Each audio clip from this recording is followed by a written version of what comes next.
Baik, assalamualaikum warahmatullahi wabarakatuh, mahasiswa sekalian.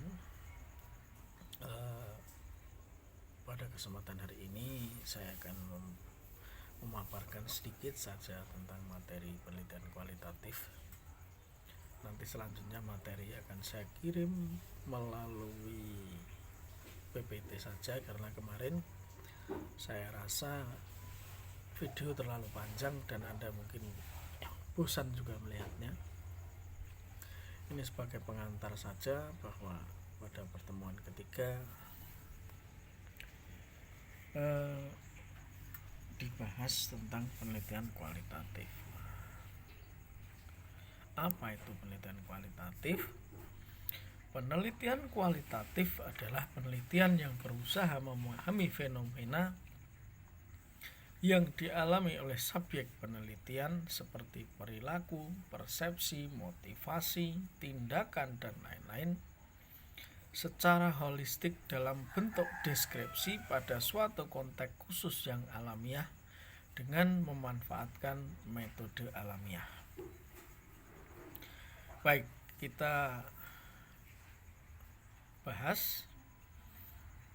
Penelitian kualitatif adalah, jadi maksudnya penelitian yang berusaha memahami fenomena atau memahami suatu kenyataan, suatu keadaan yang dialami oleh apa? Objek penelitian, oleh subjek penelitian. Maksud saya bukan objek tapi subjek, yang dilakukan oleh siapa? Oleh peneliti.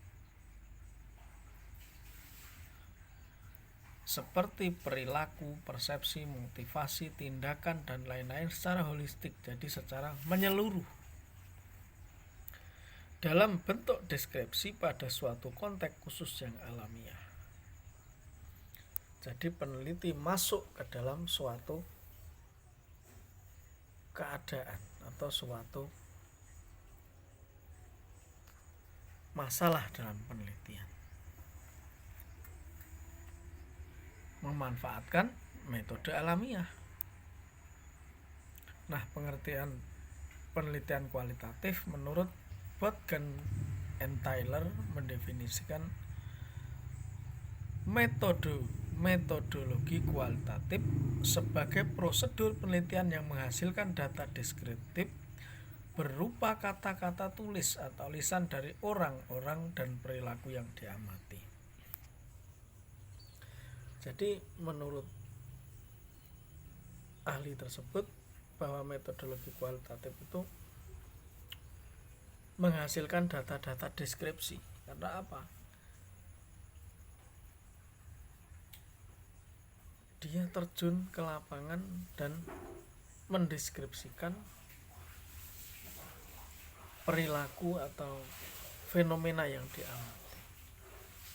Kemudian Crick and Miller mendefinisikan bahwa penelitian kualitatif adalah tradisi tertentu dalam ilmu pengetahuan yang fundamental, bergantung pengamatan pada manusia dalam kawasannya sendiri dan berhubungan dengan orang-orang tersebut dalam bahasanya dan peristilahan. Makanya penelitian kualitatif itu bergantung kepada penelitinya. Sampai di mana penguasaan penelitinya, sampai di mana, sejauh mana dia mampu menggali fenomena yang ada di objek penelitian. Nah, David William menulis bahwa penelitian kualitatif adalah pengumpulan data dari suatu latar alamiah dengan menggunakan metode alamiah yang dilakukan oleh orang atau peneliti yang tertarik secara alamiah. Jadi penelitian kualitatif ya tidak bisa dipaksakan. Karena apa? Peneliti sendiri harus mempunyai kecenderungan dulu, kesukaan terhadap apa yang hendak diteliti.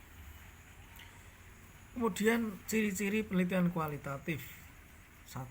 Alamiah, jadi natural setting. Penelitian dilakukan pada suatu situasi alamiah dalam suatu keutuhan. Jadi tidak ada rekayasa, tidak ada rekayasa keadaan. Semuanya berjalan seperti apa adanya. Peneliti masuk ke situ dan mendapatkan hasil-hasil penelitian, data-data penelitian. Manusia sebagai alat. Jadi manusia atau peneliti merupakan instrumen pengumpul data yang utama. Jadi peneliti merupakan alat untuk mendapatkan data yang utama. Metode kualitatif, metode yang digunakan adalah metode kualitatif. Jadi metodenya metode kualitatif, analisa data secara induktif, mengacu pada temuan lapangan. Jadi apa yang didapat di lapangan atau di objek penelitian, yaitu yang menjadi analisanya. Teori dasar atau grounded teori menuju pada arah penyusunan teori berdasarkan data. Deskripsi data yang dikumpulkan berupa kata-kata atau gambar, lebih mementingkan proses daripada hasil. Ada batas yang ditentukan oleh fokus perluan. Ini merupakan pembatasan. Jadi batas penelitian atau dasar fokus yang timbul sebagai masalah dalam penelitian ini apa, agar tidak melenceng kemana-mana. Adanya kriteria khusus untuk keabsahan data, punya versi lain tentang validitas, reliabilitas, dan objektivitas. Desain bersifat sementara. Desain penelitian terus berkembang sesuai dengan kenyataan di lapangan. Nah, hasil penelitian dirundingkan atau disepakati bersama. Antara siapa? Antara peneliti dan sumber data. Kemudian macam-macamnya. Jadi metode penelitian kualitatif itu yang pertama adalah fenomenologis, grounded, teori, etnografi, historis, studi kasus, kritik sosial. Nah, fenomenologi adalah bertujuan menjelaskan pengalaman-pengalaman seseorang dalam kehidupan termasuk interaksinya dengan orang lain. Nah, ini contohnya adalah biografi tentang Gus Dur misalnya, tentang Soekarno misalnya. Ini namanya penelitian fenomenologi. Kemudian teori grounded, ini penelitian berusaha menggunakan teori berdasarkan data, adalah budaya kerja petani. Ini adalah contoh judulnya.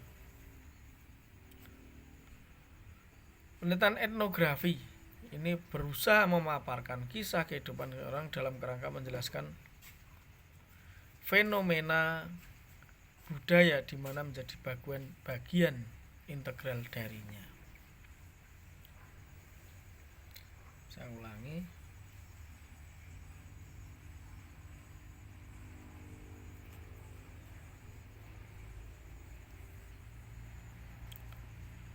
Ini penelitian secara aktual hidup atau bagian dari setting budaya, menggunakan data sistematis dan holistis. Contohnya itu. Kemudian historis, penelitian historis. Ini historis kan sejarah, tujuan untuk mengkonstruksi masa lampau. Jadi bukan hanya menulis saja, tapi bagaimana menyusun ulang agar masa lampau itu benar-benar sesuai dengan keadaannya. Penelitian kasus, ini ya menyelidiki atau menulis suatu kasus yang telah terjadi di masyarakat. Kritik sosial, berusaha menemukan pemahaman mengenai cara seseorang berkomunikasi dan mengembangkan makna-makna simbolis di masyarakat. Kemudian instrumen penelitian kualitatif meliputi apa? Wawancara yang mendalam. Jadi wawancara dilakukan dengan sumber data, itu dilakukan secara mendalam hingga mendapatkan data-data atau sumber data yang benar-benar sudah mencapai pada titik yang dalam, benar-benar dalam. Jadi sudah maksimal data yang diperoleh. Observasi partisipan, angket terbuka, format-format untuk data lapangan, dokumentasi Nah, langkahnya adalah apa? Ini penting ya ketika nanti Anda mengerjakan skripsi atau tugas akhir atau nanti ketika Anda menjadi peneliti. Apapun penelitian memerlukan persiapan. Maka yang pertama adalah tahap pralapangan. Jadi penyusunan proposal yang dimaksud. Kemudian sesudah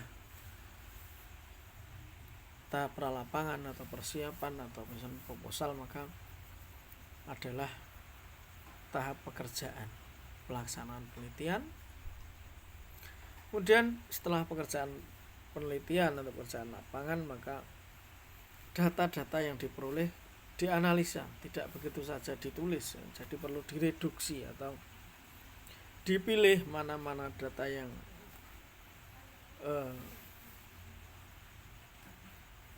validitasnya tinggi. Kemudian tahap akhir adalah penulisan laporan. Tadi tahap pralapangan adalah menyusun rancangan penelitian, memilih lapangan penelitian, mengurus perizinan, menjajaki dan menilai keadaan lapangan, memilih dan memanfaatkan informan, menyiapkan perlengkapan penelitian, persoalan etika penelitian. Jadi hal-hal yang kemungkinan timbul di lapangan itu Anda analisa. Nah, menyusun rancangan penelitian atau sering disebut usulan penelitian atau kalau di kampus kita dinamakan proposal penelitian, setidaknya berisi latar belakang, kajian pustaka, lokasi, jadwal penelitian, teknik pengumpulan data, prosedur analisis data, perlengkapan, validitas data, dan sebagainya. Ini Anda bisa baca sendiri nanti di slide yang akan saya bagikan. Saya kira itu saja. Saya harap Anda membaca slide dengan teliti dan satu kali baca. Jadi nanti slide yang saya kirim, saya harap Anda baca dalam satu kali baca, kemudian Anda tulis hal-hal yang Anda anggap kurang tahu. Kemudian saya harap Anda, jika ada pertanyaan, tapi yang prinsip ya, kalau pertanyaannya ya saya anggap Anda itu sudah calon sarjana, jadi sudah memahami. Jadi pertanyaan yang prinsip benar-benar sesuai dengan tema, maka silakan Anda kirimkan via Wapri atau di grup, nanti akan saya usahakan untuk menjawabnya. Sekian kiranya, terima kasih. Banyak salahnya saya mohon maaf, dan sekali lagi, sekalipun kondisi seperti ini, tetap patuhi protokol kesehatan, belajar terus, karena masa depan Anda insya Allah akan lebih cerah. Saya kira demikian. Wallahul muwaffiq ila aqwamit thoriq. Assalamualaikum warahmatullahi wabarakatuh.